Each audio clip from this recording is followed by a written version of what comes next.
Thank you guys so much for tuning in to this episode of the Owl Empire Podcast. I'm your host, Adam, and today I had the pleasure of interviewing my good friend, Bret Lockett. This man has accomplished a lot of wonderful things in his life, including being a former NFL player and now currently partnered up in a private aviation company called M2 Jets. Also, on top of all of that, he created a wealth management company called Manhattan West. In this episode, I had the pleasure of sitting down with him and talking to him about 3 key points it takes for you to be a high performer. Number 1, finding clarity. Number 2, finding a mentor.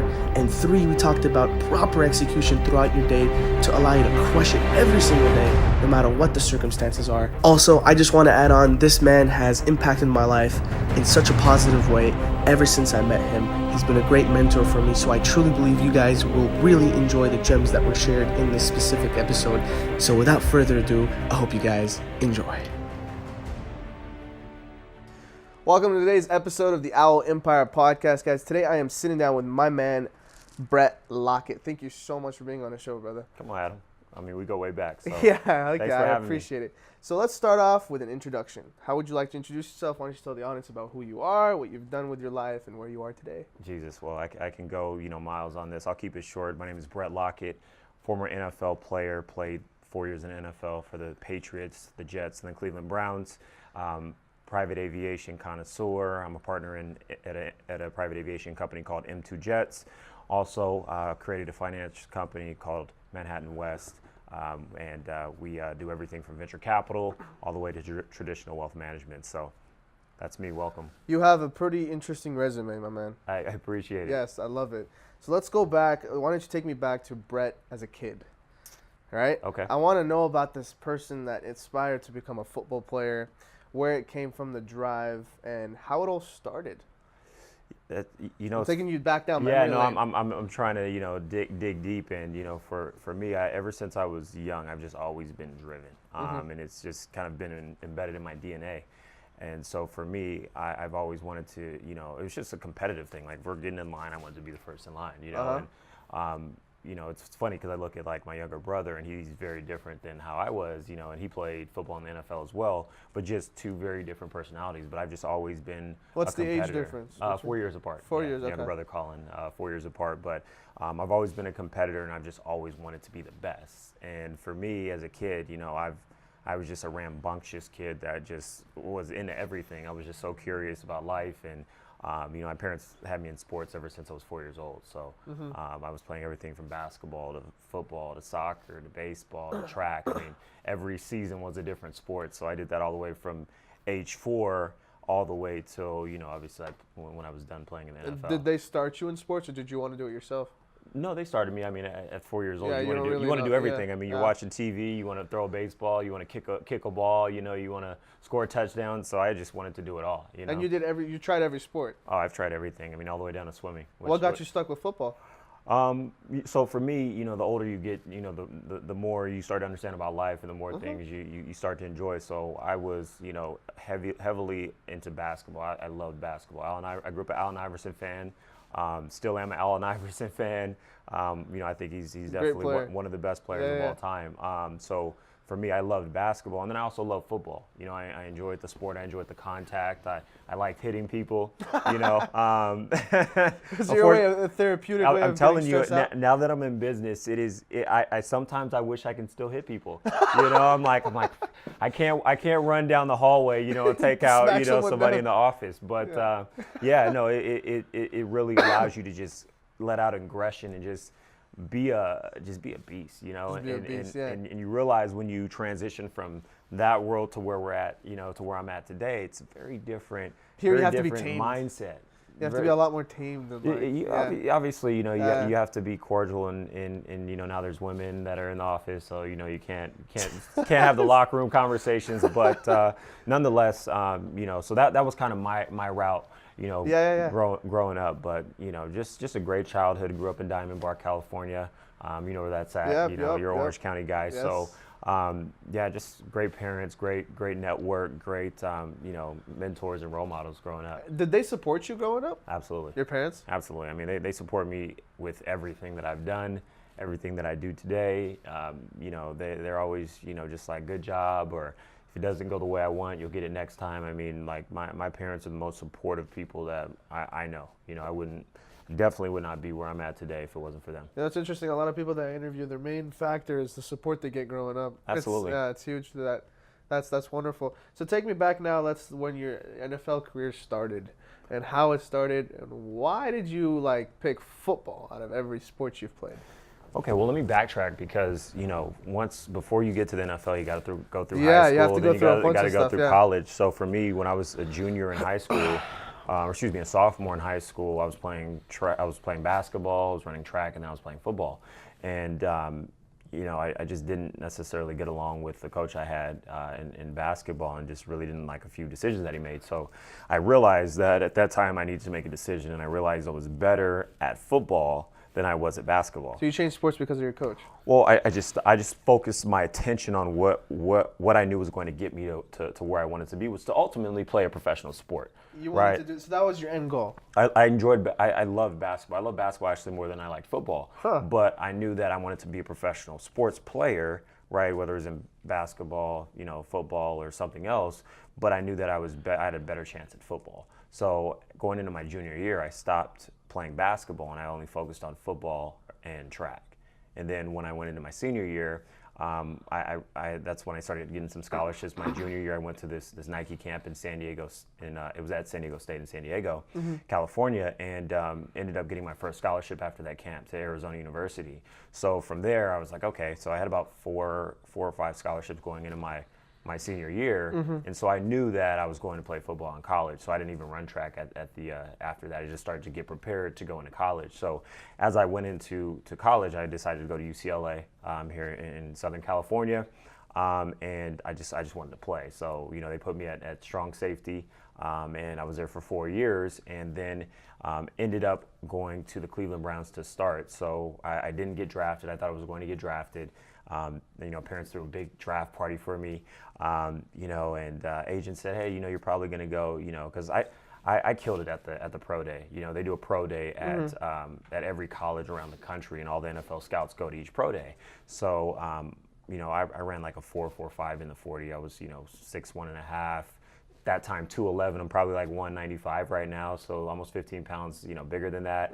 And I killed it, you know. And you know, my agent thought I'd get drafted. I thought I'd get drafted, and I didn't get drafted, right? So you know, I'm sitting here at a family gathering. I got friends, I got family over, and it just doesn't happen. And it doesn't happen. So for me, I was pretty upset.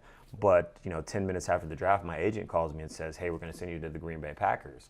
And so I'm like, listen, Bardia, send me wherever you know you need to send me. I'm gonna make a team. I don't care where you send me, right? And then he's like, okay. So hang up the phone, and then I get a call back 5 minutes later, and he's like, the Green Bay Packers drafted a safety. You have a much better chance to make it on the Cleveland Browns. So we're gonna send you to the Cleveland Browns for a tryout, right? It wasn't like a signing bonus or anything like that. It was a tryout, right? Which is the hardest way to get in the NFL as an undrafted free agent, right? So went to the Cleveland Browns a week later for a 3-day rookie camp. That's where they fly in all the rookies that they just drafted, all the free agents, people that they're looking at signing, and they just put you through literally practices, you know, 2-3 practices, meetings. I get there like, you know, it's 3 hours ahead of us, so I get there and it's evening. We have dinner and then we have meetings. He gives, you know, Rob Ryan was the coach at that time. He gives me a playbook of about this thick, and you know, says we're going to run about 50% of it, and I need you to know this by tomorrow morning, right? And this is like 7:30, 8 o'clock. So, you know, I stay up till 2 o'clock, you know, Eastern time, right? And just study that playbook until I know every single person's position, right? And so the next day we go back into meetings, and Rob Ryan, who's the D coordinator at the time, you know, says, hey, does anybody know how to draw this blitz up against, you know, empty personnel, which is there's no backs in the backfield, you know, football, right? So nobody raised their hand. I raised my hand, and then he's like, all right, UCLA, come up and draw it on the board. You know, he didn't even know my name at the time, right? So I go up and I draw everybody's position, and I draw exactly what they're supposed to do. And he's like, all right, not bad, UCLA. So, you know, from that point, they were like, okay, this guy's smart, right? He went to UCLA. So as soon as I get on the football field, right, I'm the type of person that I don't know what, you know, 50% is. I don't know what 90% is. It's like either 0 or 100%. And sometimes it feels like 115% because I'm on either, balls to the you either wall. do go all in or you don't do it. Exactly. I'm not doing it because I don't half-ass anything. You Yeah, know? yeah. So for me, I literally stepped on that football field, and I didn't care if you were drafted. I didn't care if you were supposed to be the next Deion Sanders. I was like in front of the line, right? Flying to this drill, flying to that drill, right? Ball goes to there. I'm flying, right? I'm telling the linebackers, telling the linemen what they're supposed to do, right? It's not even my job, but it's because I studied the playbook that I knew everybody's position, right? So they're like, all right, this guy's big, he's fast, he's strong, and obviously he knows what he's doing. So the last day we do a conditioning test where, my group, the wide receivers and the defensive backs and running backs, we got to run 20 60-yard dashes. Okay, we have to make it within about 7 seconds. You get a 30-second break, and then you go again, right? Mm-hmm. So, by that time, everybody was like beat up. We had like 2 or 3 practices. Everybody was sore. When you first start working out and like your neck hurts, you realize that you got pieces of your body that you didn't even know could hurt, mm-hmm. right? They're just in pain. That's like where everybody was at, right? But I said to myself, because I had put in preparation, I had put in work, I had been training before this, right? And I said, I will die on this football field before I let anybody on this field beat me in one of those sprints. Not like, okay, I'm going to win 5 out of the 20, or I'm going to win 15 out of the 20. I said, I'm going to win every single sprint. That's crazy. So literally I lined up at that line, and he said, go. I'd take off. I'd be 5 yards ahead of everybody else. As soon as I crossed the finish line, I'd turn back around, and I'd get right back on the line ready to go. Because I wanted to show them how much I wanted it won, but how much preparation, work, dedication that I put, and how much I just deserve to be there. Because there's nothing like getting overlooked, right?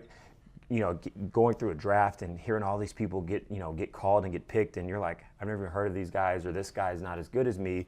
And so I took all that and I just focused all that attention into, being the best at that moment, right? Being the best at that time, not worrying about what's going to happen after, not worrying about what happened before. It was just that moment. And literally, I ran every single one of those 20 sprints, beat every single person, and at the end, he brought everybody up, and he said, Eric Mangini was the head coach at the time, mm-hmm. and he just said, guys, I appreciate everybody for coming in and putting in all the hard work and dedication over the last several days here. I just want to let everybody know we're going to sign Bret Lockett. And I was just like, what? And I didn't know the process. I didn't, because they don't tell people are going to sign. Like that? Yeah, sign you right there. They usually take you up to the general manager's office and tell you, hey, we're going to sign you, or hey, we're going to keep a lookout on for you. Just keep working out. He just dropped that in front of everybody, and I was just like, whoa, right? So after that, what was going on through your head at that moment? Because now you've worked your butt off for years. You don't get drafted. In your head, you're probably like, there's no way in God's name I'm going to give up. Like, I've gotten this far. I'm going to do the best I can. And you push yourself to your limits. What was that feeling, the instant feeling you had when you heard your name come up? I don't know if you've ever been in these kind of situations, because you played sports growing up, but it's just like when just one of those unreal moments happen in life. Maybe like the first time you got kissed a girl or something like that. Like I remember the first time I kissed, my ex-girlfriend in high school. It was like almost the same feeling, because you just liked her so much, you know what I mean? Yeah. And it was like you can't believe it's happening, but like you knew that it was coming, right? Because you said, I deserve it. Absolutely. And I worked for it. And that's the thing that I pride myself in, because that's all I've known, and that's how I've gotten to where I've gotten to, is by working harder than everybody else. That's literally defines the harder you work, hard work beats talent. Absolutely, every day. And and I apply that to business, and it's actually interesting to look at it, because now when you're in a business, it's a little different, because you can apply effort, but if you're not applying the correct, if you're not a strategic effort, right? If you're not applying the right effort in the right areas and the key areas, right? You can be wasting tons of time, money, energy, resources, right? So now it's more of a strategic game, as to where football was more of a brute force game. Like, I know if I do these, 4, 5, 6 things, and I apply an amount of force, maybe 2 hours of working out or 2.5 hours of working out, I know I'm going to get these results. As to where business, it's a lot longer of a process, a much more strenuous process of going through the motions continuously, so on and so forth, until you actually get to an outcome. So it's a bit different, but it's still the same principles apply, just in a different way. Yeah. Now, do you think playing football helped you be the businessman you are today? By being strategic, mentally having to understand the next play, thinking ahead, that kind of stuff? That's a great question. For me, I think it gave me a foundation. I think it gave me an understanding of work ethic, an understanding of teamwork, understanding of things aren't going to go your way, and you still got to bounce back, right? You're really only as good as your last game.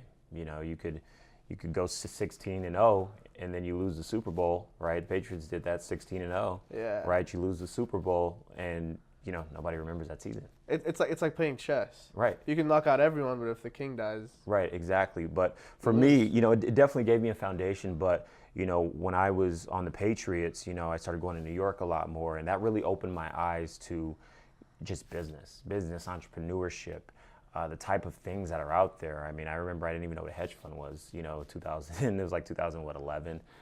I met some people who were just in the financial space, and met my business partner now with M2 Jets at Steven Spielberg's charity event in New York. And I just started meeting these people, and they took to me because they saw that I was obviously a smart guy. They saw I was interested in business, and they saw that I wanted to be successful in that as well. Plus we all just got along. And at the end of the day, people see things in other people to where it can benefit them, but also good people want to be with other people that they can relate to and that are also good people. So for me, a lot of my network and a lot of the people that I've just grown with over the last several years from a business perspective are actually personal friends now, right? Which all started as kind of just business relationships when I was playing ball. Mm-hmm. You know what I appreciate about you is the fact that a lot of athletes you see are artists. They're not smart with their money. I'm not sure if that's a common ground with most, but a lot of people that I've heard of, like, they don't really turn into this whole entrepreneurship field. It's like they play the game. Once it's done, they're done. Well, that's funny you say that, and by all means, I was not smart with my money when I first got into the NFL. I mean, I started a record label, which is typically what you started a record label. I started a record label. I was rapping. Really, yeah, I was rapping. You rap? I was rapping. Yeah. Any tracks I can check out? You can check it out. You can go on YouTube and Google Bret Lockett. There's a track called "Let's Go." There's another one called what? "Get It All." Yeah. We're gonna put that in the link down. No. We're gonna put it in the description. Leave that out of the link. Well, that's a long time ago. But yeah, no, I mean, I started a record label, and I was doing a bunch of stuff. I invested in certain companies, and when you get to that level, when you make a lot of money, right, all of a sudden a lot of opportunities start happening. Because I always tell people in business, either you have the product, right, or you have the resources to buy the product, or you're the broker that's connecting the two, right? Huh. Okay. There's no way to be anything else, right? Either you're providing a service, right? Or you're in the brick and mortar business, right? Yeah. One of the two, right? So for me, when you're making that kind of money at a young age and you don't know business, right? Because you think you know business, you're like, oh, this is business, it's just dollars and cents, and I want to do these big deals, but you don't really understand business unless you've actually gone to school for business and you've actually sat behind someone who's mentored you in the space, right? Whether it's entrepreneurship, which is essentially business, it's just a higher risk reward factor, but it's still business, right? And so for a lot of guys, they get into these spaces and they feel like because I got money, I can now make these investments, but they don't have the right business team, they don't have the right, the right people that they're investing in. So for me, I wasn't getting the deals that I was investing in. I didn't vet them the best way. I was giving money to friends that wanted to start businesses, right? And anybody who's ever done that can attest that I probably shouldn't give money to a friend unless it's an actually viable business, right? And I learned a key lesson, right? You never invest in the business, you invest in the entrepreneur. In the person, right? Obviously, everybody's got great ideas, but you got to know the track record of the person you're investing in, right? You got to understand the marketplace, but you also got to understand what he's looking to create and how he's looking to disrupt in the marketplace. You told me that, like, when we first met. Yeah. Like you said, because I asked you, I was like, I'm curious. I told Hunter the same thing. Yeah. I was like, is it that about me? Because I'm going to be honest with you, and when I first started this entrepreneurship thing, obviously we all start from nothing, right? We all start from just trying to learn, grow, climb that ladder to success. So it still shocks me when I talk to people and they start to they're like, yeah, we like what you're doing. We support you. We move with you. And I'm like, it hit me just recently, a couple months ago. I was like, people don't invest, as you said, people don't invest into the business. They like you as a person. Absolutely. Because you're the driving factor. Exactly. And the thing is that I truly believe, because a lot of times, people are like, oh, I'm so sick and tired of dealing with people, or, everyone's full of BS or this and that. When people start throwing negative sentiments around about society. And for me, I always look at the world and I look at just people, and I'm walking and I'm just like, there is an unlimited amount of human potential that is just innate in every single person. They just haven't found it, right? And for me, I enjoy sitting down with someone that wants to do better, that wants to create something for their life, for their friends, for their family, and actually achieve something in life. And I enjoy extracting the best out of them to be able to see their ultimate potential.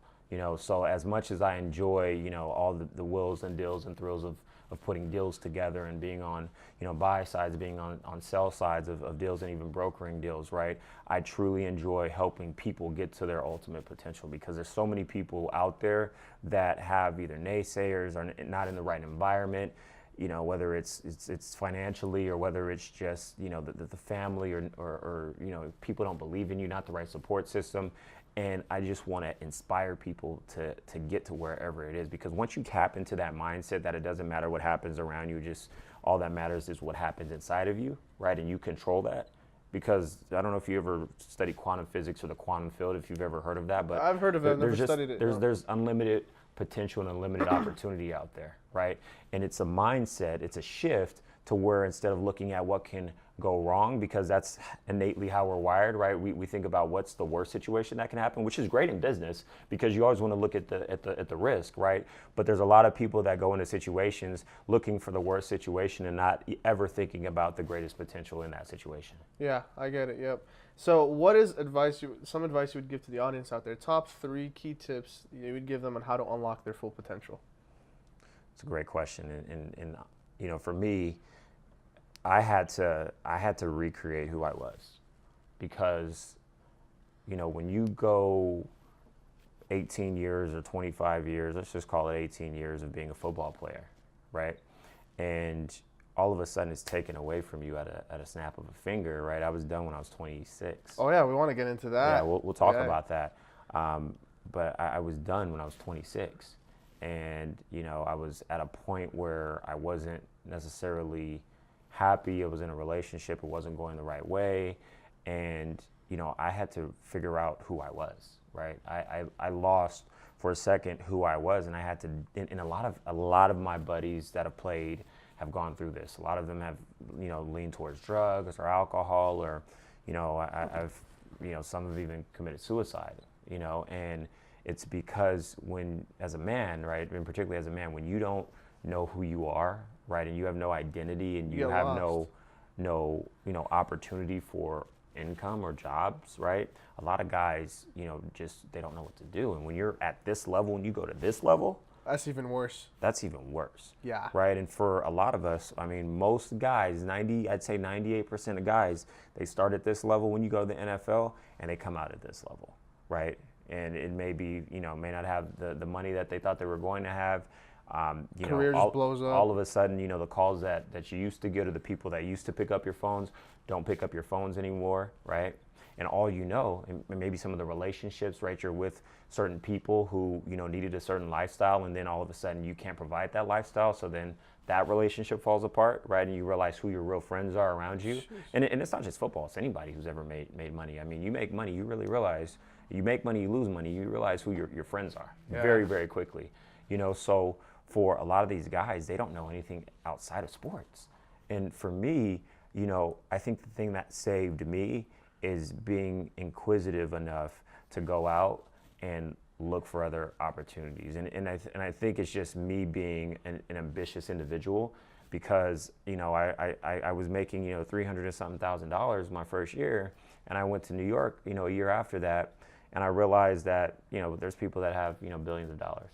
You're like, okay, like 300K. This is good. This is good money, but like, and by all means, it's more money than 70, 90, 95% of the world will ever see in their life, right? In a year, right? But there's a lot. There's a higher level. And do you think surrounding yourself with that kind of people allowed you to open your mind to making more money? Absolutely, 100%.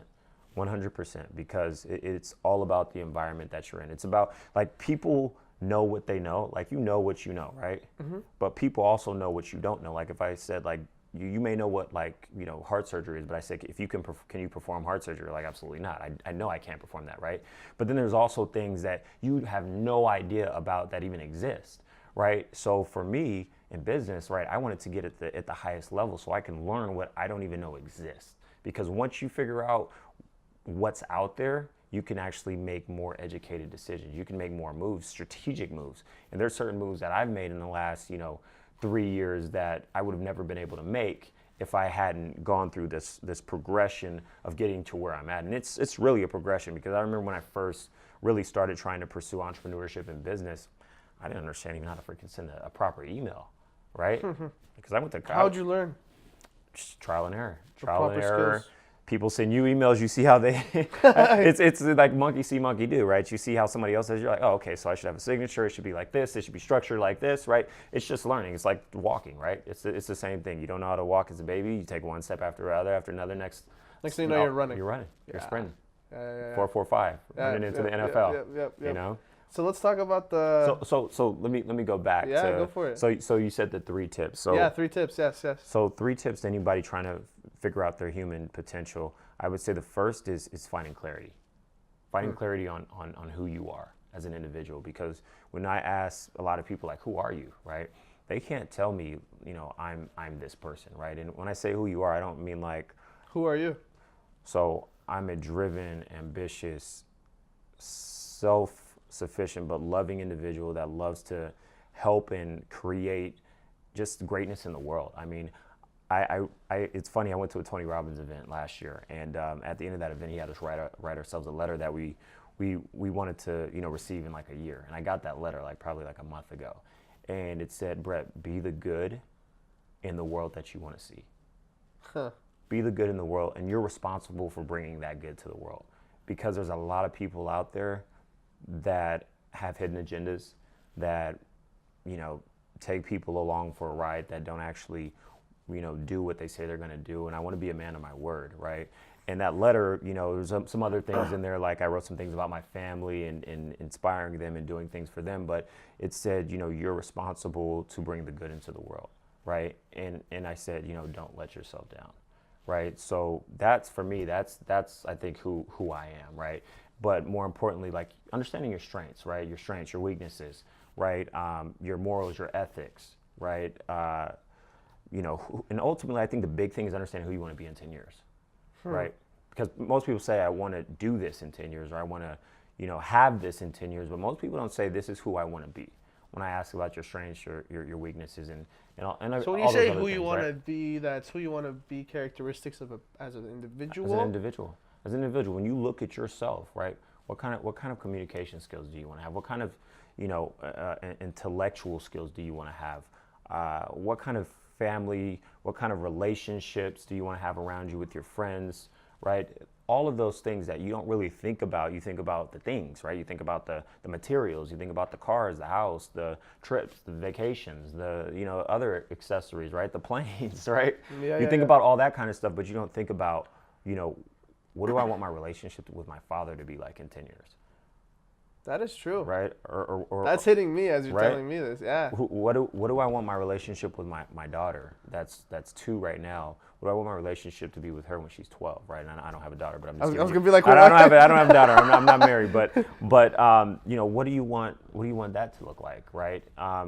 And actually growing into that, because once you understand the long term, it's never going to look like you think it's going to look, but once you have somewhere to aim, you're going to land very close to where you're aiming. Huh.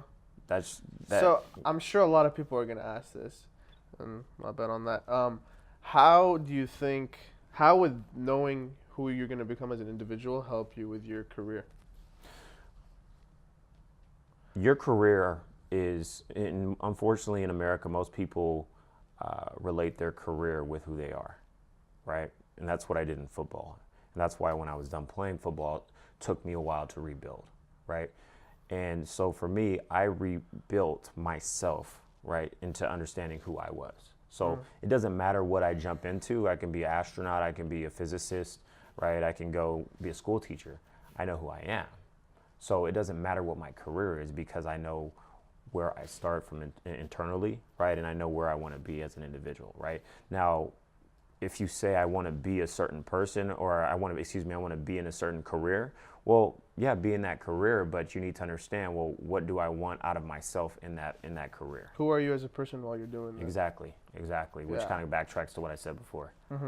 So you said, okay, so we talked about, so you told me understand your clarity, find your clarity. So what are the Absolutely. other 2 tips you would give? So find your clarity, right? I would say figure out,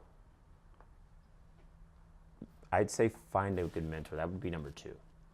Well, let's stop there. That's a good one. How do you find a good mentor, and how do you convince someone to mentor you? And this is just meant for everyone out there that's listening. No, because it's difficult to get a hold of very big people, right? 100%. Yes. But if you're persistent enough with anything, you'll get it. It's very difficult to get to very high level people, and they make it that way for a reason, because if I gave my time, right, which is the most valuable resource ever, if I gave my time to everyone, what am I going to do for myself, right? Yeah. So there's multiple gatekeepers. The higher you get in terms of, success or whatever it is you're doing, there's more gatekeepers that get put into line. So, if you can continuously be persistent and penetrate through those gatekeepers, you'll eventually get to the person you're trying to get to. But there's plenty of good mentors out there that would help you. I mean, you can start at a lower level. There's a lot of coaches and teachers and things like that once you're in high school. The problem, this is the thing with a lot of students, is they don't really look at teachers as mentors. They look at them as my teacher, right? But they don't actually talk to them outside of school. So what do you do, though? You approach someone, you're like, hey, can you mentor me? Yeah, why not? Hey, can you mentor me? Or, hey, I've been thinking about, getting into this space. I have a huge passion for the personal development space, or I have a huge passion for business, or I have a huge passion for becoming the best doctor out there. I was actually talking to a doctor yesterday. He's a very, very well-known doctor in Beverly Hills, right? And he's Indian, okay? And he came here from India. He went to school in Chicago, and then he moved to LA, right? And he literally applied for the number 2 and the number 3 top plastic surgeon in the entire country, okay? And one was in Detroit, and the other one I think was in Chicago. And he told him, they both told him, they said, listen, you're great, but no one's going to let, a little brown boy, right, work with white people, right? Jeez, okay. And this is, he's a little older, so this was a while ago, right? So he literally packed his stuff, moved out to California, and went to work under the number 1 guy. It said, hey, listen, this is what I'm willing to do. I'm willing to, cut my salary by $100,000, right, to work for you. And literally now he's one of the best plastic surgeons when it comes to, rhinoplasties, which are, reconstruction on the nose. And then he does like the Botox and stuff like that. But he's literally one of the biggest doctors in the world. Like, celebrities fly in, they see him. And all of that wouldn't have happened, right, if he didn't take that mentor, right? But he was the key to that is he was under the number 1 plastic surgeon at the time, and now he is the number 1 plastic surgeon. There's always going to be time for your own, right, for you to take the but you have to have a teacher who is going to get you to the top, right? And if you're behind the 4th guy, you're behind the 5th guy, well, you're going to be behind the 4th guy or behind the 5th guy, right? Yeah. If I want to be the best basketball player, and this is I'm going to get some some comments on this, right? But for me, I'm going to Michael Jordan. Yeah. Right? Some people may say Kobe or LeBron. No, MJ's the way to go. Kobe Bryant himself would probably tell you the same thing. I'm going to Michael if I want to be the best basketball player, right? If I want to be, the best, maybe physicist or engineer or someone in that space, I'm going to Elon Musk, right? If I want to be the best in software, it would probably be Bill Gates, he's not here, or, Steve Jobs, he's not here, but Bill Gates would be my second one, right?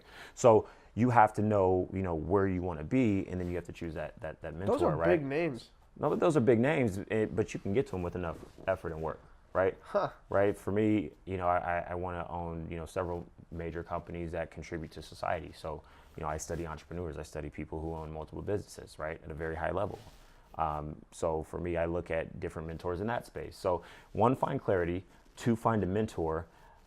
I would say find a mentor and lay an action plan are kind of 2, right? And then as soon as you lay that plan out, go to action. And there's a lot of people that lay plans out for 2 years and they're still laying the plan out, right? They just think of it. They don't actually take action. It takes you no longer than a week to figure out what you want to do. Yeah. But you also got to isolate yourself. You got to get yourself away from people. You got to sit down with yourself and actually have time with yourself to understand who you are. Because with social media and this and that, nobody can be alone anymore, right? Everybody's posting on their storyline or this and that, right? Nobody can be alone. Like, I don't know about you, but when was the last time, you sat there and turned your phone off and you just either wrote or worked on whatever it is you're working on without a distraction? I mean, when I read. When you read, right? I get up at like 4 o'clock to read because that's the only time that the people. I give myself 20-minute intervals throughout the day to read. That's I found fantastic. that to be the best. That works for me. No, it's great. I mean, taking space repetition, they call it, right? Taking a little bit of time and then going back to what you're doing. It helps with obviously retaining memory and things like that. But a lot of people don't take time to actually analyze themselves and then be able to go apply that to society because it's energy. Everything is correlated with energy, and it goes back to quantum physics, which I was talking about earlier. But if you can preserve your energy and regenerate, sit there and regenerate, kind of hibernate like a bear, right? You're more effective when you go out to society. I don't know if you've ever felt like this where you're just going from meeting to meeting to meeting, then you're going trying to bang out work, and then you're going back to meetings, and you just don't feel like you have the same. Your productivity levels aren't. Yep. Right? And that's why balance is key. Balance is key, and that's why when you recharge and then you go into a meeting, you're like, man, I killed that meeting. I crushed it. I killed that meeting. The reason why is because you sat down, you reflected, you figured out what it is you want, and then you went into there with intention. Yeah. Right? Now, would you recommend people having multiple mentors for different kinds of reasons? Absolutely. I don't think that one person serves all purposes. I think, one person may be the best in business, but you may say, I want to be a great dad, and he may not necessarily have a great relationship, he may not even have any kids, right? So you may use him for one thing, but you may have someone for another thing. I know for me, my parents are my role models when it comes to what I want in a relationship. My parents just celebrated their 45th anniversary, which is absolutely crazy to me because I'm 30, I'll be 32, right? Yeah, so that's out of my mind. But they've been together for 45 years. They've been together ever since high school, and they selfishly literally put all of their time, energy into their kids. Unselfishly, put all their time, money, energy into their kids, into making sure that their kids were successful.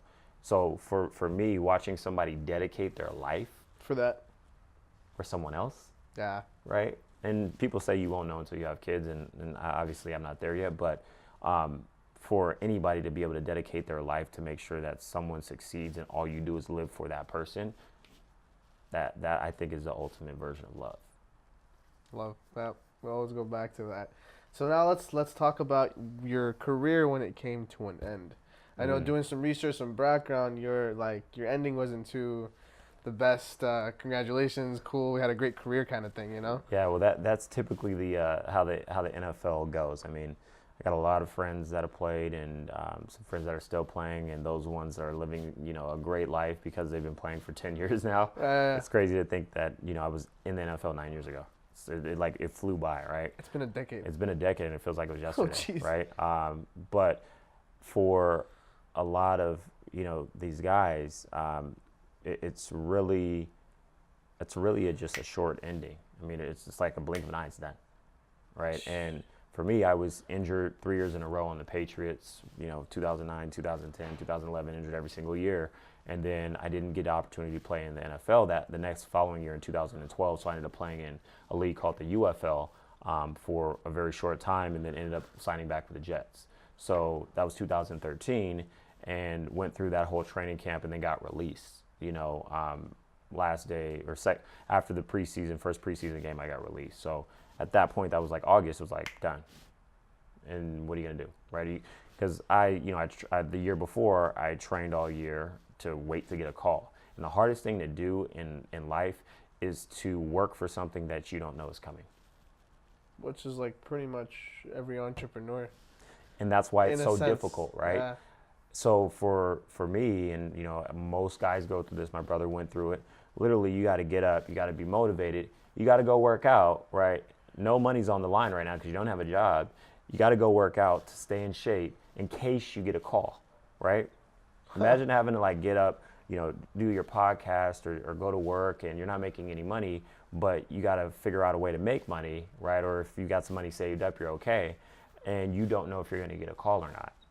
Right, and it can be. I can totally imagine. It can that. be in I've been there 1,000 it can be times. in Green Bay or Wisconsin, right? Or it can be in Dallas for with the Cowboys. You just don't know, right? That's just crazy though. And it's crazy. So for me, I just got tired of that process. I said I'm tired of not taking control of my life and leaving it up to somebody else, because there's several circumstances. But wouldn't you that say play into that. entrepreneurship is the same thing, though? No, because at the end of the day, I control my business. There's a ton of factors. Obviously, you're looking at there's the economic factor. There's your team. There's there's the risk in terms of business risk. There's all types of different risk, right? But at the end of the day, it's my company, right? And I control that, right? And I run it. Okay, I get that, your point. right? I get your point. There's a lot of bureaucracy in business. There's a lot of bureaucracy in the NFL, right? But at the end of the day, this is what I own, right? I don't own the NFL team. I'm playing for the NFL team, so I'm technically working for them. It's a great place to work. So you saw yourself as an employee? You're an employee. I mean, as much as you feel like a boss, they're paying you great money. You're an employee. I've never thought of it like that from a player's perspective. If you don't own it, you don't own you own shares in the NFL. It's not a publicly traded company. Yeah. Right. So if you don't own shares in the NFL, you don't own shares in the team. You don't own any equity. Just a very high paid employee for the Cowboys, right? They're just highly, very highly paid executive, if you will. So I just got tired of dealing with that, because at the end of the day, they can cut you. They can cut you. They can ship you. I've seen guys get cut, a week later get brought back, get cut in 2 days, 3 weeks later get brought back, signed for a week, get cut. So these guys are getting shipped in. My brother dealt with that. He was on a team, then they let him go. They brought him back. He was there for a week. He was like, oh, I got to figure out a place to live. He was living on a teammate's couch and he was looking for an apartment, and literally cut him, right, back home, right? So by all means, that is crazy. This is a business, right? And it's the only business that does this. The NFL is the only sport that does not guarantee a contract, right? And so for me, I've studied this like the back of my hand, and I understand, how the business works. I understand why it works that way, but you got to play the game. And a lot of these guys don't play the game. And unfortunately, it's just when you're young, you think you're invincible. I thought I was invincible. I came out of UCLA. I was like, I'm going to sign a huge contract. I'm going to be in the NFL for 15 years and retire, right? That's what most people think their life is going to be like, or most football players think their life is going to be like, right? Some get it, most don't. Some get it. A very small majority get it, right? And the majority don't. Huh. That is crazy. So what was going on through your mind when you got cut? Did you have a plan at all, like what you're gonna do next? No, not really. For me, it was I wanted to get into fitness when I came out of college. I obviously enjoyed working out and all that stuff. And then once I got into business and things like that, I wanted to be an entrepreneur. So when I was done playing, I mean, I had some friends and family who were in real estate. So I got into real estate for a short period of time. But were you lost for like a moment of your life though? I wasn't gonna say I was lost, but I was trying to figure it out. I got into the jet business, right, 2013, right when I got done playing, and was built, M2 jets, right? Yeah. We own 20 aircrafts now, and just handling business development, strategic partnerships, marketing, sales, the whole nine, and then moved back to LA when I was living in New York, and then moved back to LA. And, at that time I was still figuring it out. I was figuring out that market. For me, I come from a business that's inconsistent, right? You're here today, gone tomorrow. So for me, I'm always looking at, okay, what can go wrong? And am I going to still be around? What happens if the economy tanks? What happens, if this happens in the business? So I'm always looking to not just diversify myself in, asset class. I'm also looking to diversify myself in businesses, right? Because one business may go out of business, may suffer. One business may thrive. But the key is having a laser focus and being able to dedicate the right amount of time to be efficient in what it is you're doing. Because in today's age, I don't meet anybody who's doing one thing anymore. Like the days of meeting one person and they're like, oh, I'm just a doctor, right? Even doctors are like, oh, I'm in the cannabis space, I'm in this, I'm in that. You're like, Jesus, what are you're in 20 different things, right? Yeah. But now everybody's in different sectors because of the opportunity with, connecting to people through social media. So a lot of people are scatterbrained because they have so many things going on in so many different buckets. For me, I know I can only really juggle like two things. Two things, maybe a small third, like a small sliver of a third, right?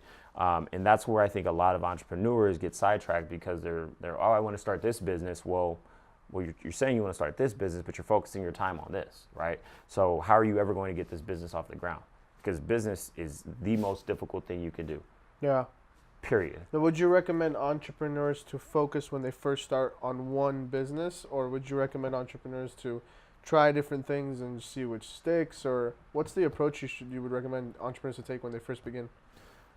For me, I think people should figure out a skill, develop a skill, right? Skill. Figure out a skill that you want to develop in a certain niche, right? You may want to be an entrepreneur, and you may say, I just want to make money, right? Because that's, at the end of the day, like, that's what an entrepreneur is. I just want to make money, right? And I mean, making money is a skill on its own. it's a skill, right? There's a lot of people I know that, just I'm trying to develop that skill. snap How a to make finger more money, and make money. And there's a lot of people that just keep hitting their head against the wall, and they can't seem to make it work, But you need to find a skill, and you need to develop that skill in a particular niche, right? So when people say, well, I want to be, first you need clarity, like I said, but once you find what you're clear on, you say, I want to be the best at this. Well, you need to focus your attention in finding the skills to develop how to be the best at whatever that is, right? If I want to be the best pilot, well, I need to fly more hours than anybody else out there, right? Period.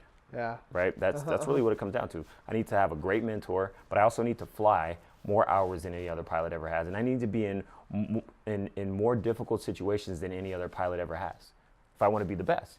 Right? It's the same thing across the board. You can relate it to sports. Expert in your niche. In your niche, right? And once you do that, once you become an expert in your niche, and you also start learning about other industries, that's where you can start applying those expertise to other industries. But the problem is you see a lot of people who don't have any expertise, right? And they start trying to do 10 different things. And that's why that nothing ever hits, because they don't really have an expertise in that one thing that they've done. How do you find your expertise?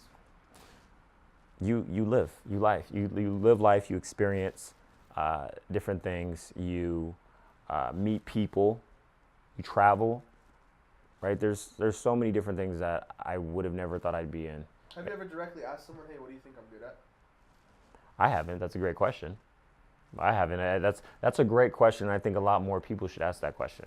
Seriously, like, when was the last time you sat down with someone that you really, you really enjoy, and you really, take their expertise, and you say, what do you think I'm good in, right? It's a great question. Yeah, it's a great question to figure out where you stand. I realized, because I've dealt with this. Yeah. Like, this is the reason why I'm asking this, because it's a personal experience. For so many years of my life, I was just lost. Right. I have no idea what I'm good at. Exactly. I was like, I have the same competitive mentality as you, though, where I just want to be number one. No matter what I do, I have to be the top, or else I don't do it. Right. I'm not satisfied with anything less. No, absolutely. That's a true winner.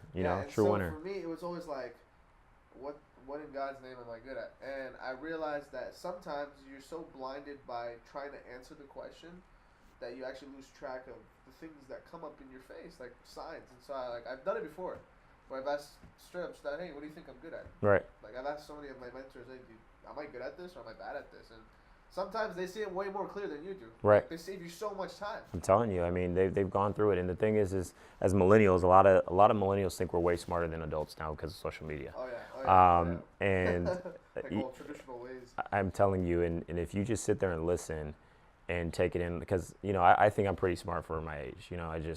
I've been around a lot of situations and been a lot of different experiences and things like that. So I think I'm extremely smart for my age, but I've learned over the last several years, Bret, you need to listen, because God gave you 2 ears for a reason, right, and 1 mouth, right? So I listen a lot more, and I always learn a lot more than when I talk, right? So as much as we're talking on this podcast, I enjoy listening, because that's where I learn most of the information, and putting myself in situations I've never been in.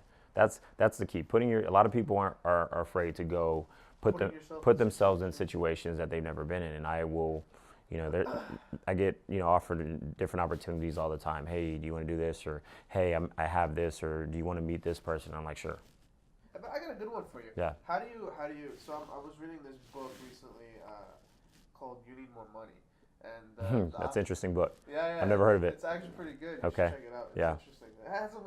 I'm reading different kind of books, but this book had one thing called the doorman principle. Okay. Spoke about it yesterday in one of my podcasts, where he speaks about doorman principle is this thing that allows the good stuff that attribute to your core values to enter, and the things that don't to leave. Mm-hmm. So don't ever say yes to every single opportunity that happens. That was what the author was talking about. Absolutely. So what's your opinion on that? Once you know where you're going, you understand what to say yes to and what to say no to, right? But until you understand exactly where you're going and that always changes, right? It's like, a gun that's targets that's constantly moving, right? You think you're going here, and then all of a sudden you moved over here, so now you got to aim over here, right? But once you know that that's the target, you know what to say yes and no to, right? But until you know what that target is, you don't know what to say yes and no to because you haven't had enough experience to even say yes or no, right? So you got to go through it. You got to meet people. You have to go through good and bad situations to where you understand a little bit about life, to where you can actually make some decisions based on that target you want to hit, right? And that's the problem. People want to do this or do that, but they don't have experience, right? It's the same reason why employers now are hiring people that don't have degrees, but they have experience, right? Because people come out of, right? You can come out of the top school, you come out of USC, you come out of UCLA, you come out of Harvard, but the difference between a lot of these people, they don't have the experience, right? And that's what people pay for. They pay for the experience because experience equals wisdom. Yeah. Now, okay, so as a starting entrepreneur, correct? How do you put yourself in a position where you can receive value for yourself to grow? So let's say, you came from a family that's supportive. Yeah. You came from, I'm sure playing in the NFL allowed you access to a huge network of people. Huge. Yeah. So you, and with no offense, right? But you were given this opportunity. You struck on it. You were smart with it. A lot of people don't have that. Right. A lot of people start from zero. A lot of people are literally scratch. I'm all alone. I have no support.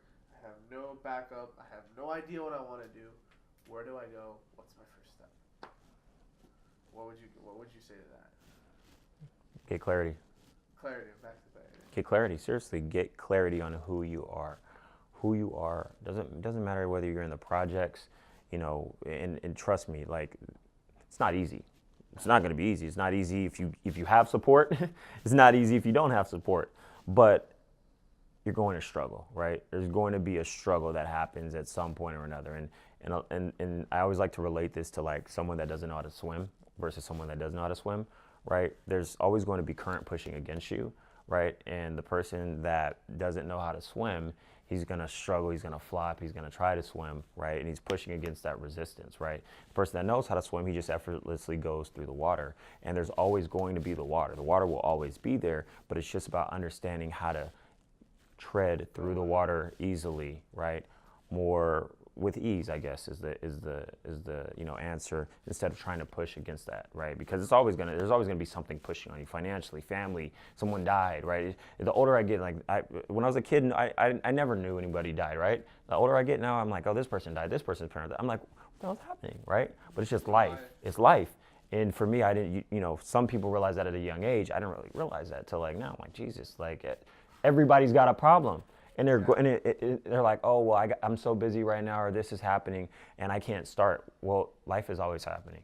So when are you going to make time? When is it going to become a priority for you to get this done, right? So a lot of people really need to understand that, struggle will always happen, and it doesn't matter if you start with a great support system or you have nothing, right? But there's only one place to go for nothing. It's up, period, right? So find yourself. There's YouTube. There's no reason to not have, to not be able to get to where you want to be. There's so many resources. I didn't have this when I was growing up. We didn't have YouTube and this and that. You can Google anything you want right now. Google anything you want. And you may not have a computer, but you got a smartphone. Everybody's got a smartphone in the U.S. pretty much for the most part. Or go to a computer. Go to a computer lab, right? Go on YouTube, research this, research that person, and just learn about life. You have to really want it. Learn about life, and you got to build yourself up. You have to have a desire to want more for yourself. You want to change your life, change your standards, period. Ask for more of yourself than anybody else asks, period. If you do that, your life will be magnificent because no one will ever ask for more than what you want.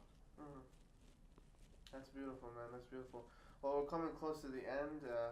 It's like see how the conversation just flows? No, listen, we could talk, you and me, we've been friends for a while, so. Yeah. We could talk.